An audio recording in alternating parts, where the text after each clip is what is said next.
Thanks, Tom. As way of background, I am not only a volunteer for the Owasp New Jersey chapter, but also at Barclays Capital. I guess you must have heard the news lately. A lot of activities going on there. It gives me great pleasure to welcome you and the panelists to this Industry Outlook panel discussion. When we first thought of having a Owasp conference in New York City. There seems to be music playing over the speakers. Can we just kill that? Thank you. All right. So as I was saying, when we first thought of having an Owasp conference in New York City a year ago, it's been almost a year, Tom, what I wanted to do was have a panel of industry-leading experts who can talk about the state of application security today and how they see it evolving. So it's a commitment and a testimony to the strong support we have at our local chapter that we have this August panel assembled here today to talk about application security. I'm sure, as I am, you are too looking forward to an informative, insightful, and entertaining discussion on application security. Before we begin, what I'd like to do is lay out the format for the panel discussion.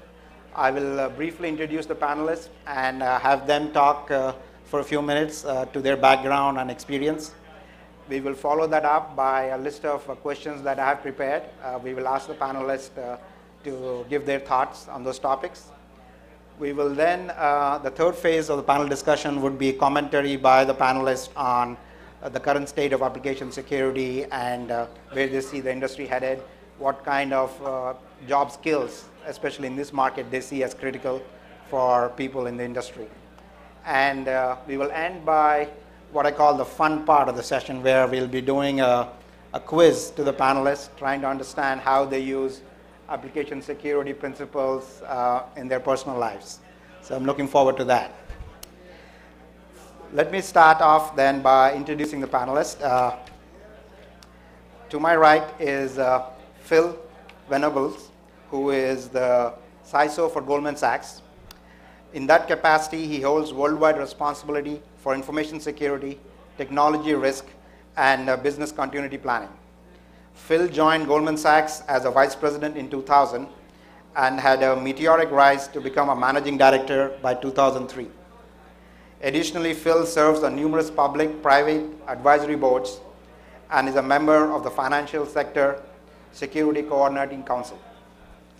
Something else you need to know about Phil.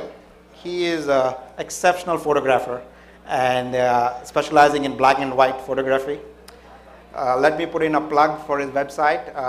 Please do visit www.dayindecember.com and you'll see some really good photographs. Phil, my personal favorites are your collection on trains, your black and white photographs on trains.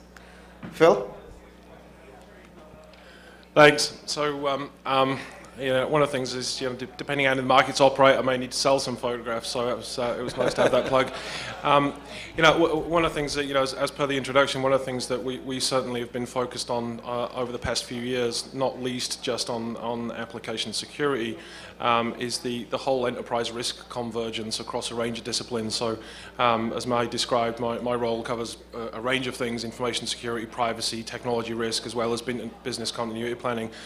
Certainly, as we've balanced resources across all of those things, we've certainly spent more of our time and effort over the past few years focused on application risks as more and more of our firm exposes itself to electronic transactions to our clients. So we're obviously going to continue with that focus, and it's good to be here and good to see such a large amount of people focused on this when certain parts of the industry still seem to think this is a network security problem. As we all know, this is at least an application security problem. So I think we need to continue to focus on it. I don't know if you want to say anything else. Or right. Just pass it on. Yep, thanks, Phil. The next panelist is Joe Burnick, who is a senior vice president at RBS Citizens. He was previously CISO and head of America's Technology Risk Management Group for ABN AMRO and LaSalle Bank. He has been a very strong supporter of Owasp and was in fact one of the first founding members of the New York City Owasp chapter. He's been instrumental in Owasp's early days in evangelizing our mission and value within the industry. While his career has taken him to different cities, he's always joined the local Owasp board and left them in a better shape than when he first joined. I'm looking forward to him starting an Owasp chapter in Rhode Island. Joe? Thank you for that, Mahi. So in my new role at RBS, I am now involved in operational risk management, which encompasses some aspects of technology risk. So I'm always quite interested to hear what RBS has in mind for managing the exposures within the technology space and working to quantify them as a part of a Basel II effort, a larger Basel II effort, where we hope to be able to improve our capital position by effectively managing risk in a material way and reserving capital where we see risks emerging. So one of the challenges in my experience in my former role as CISO was that it's often difficult to get the attention of the CIO or the COO or the CEO in certain cases until something obviously has gone wrong, and then you can't get away from them. In my role today, I hope to be able to effectively improve that through the through putting some teeth to the process and really being able to hold the businesses accountable for their actions and decisions in a real way that affects their bottom line preemptively as opposed to reactively, which had been my previous MO. So I really am excited about my new role, and my involvement in Owasp obviously still is as great as ever, and I'm looking forward to this panel. So thank you. Thanks, Joe. Our next panelist is Jim Rao, and is CISO for DTCC. Previously, he has served as CISO for American Express. Another very strong Owasp champion. He's always willing to commit resources to help us out on the local chapter, provide space and topics for discussion. His team has actually submitted some ideas for Owasp project sponsorship. Professionally, Jim is extremely knowledgeable about various security products and serves on different advisory boards. Jim?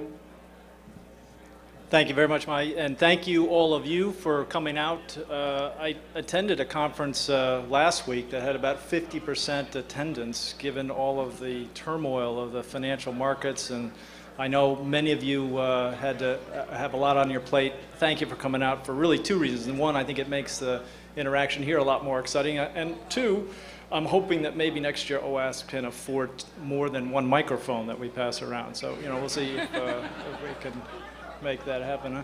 So we started we meaning DTCC started down the information security landscape for software about 4 years ago. And I had a greenfield opportunity to design something from kind of the ground up.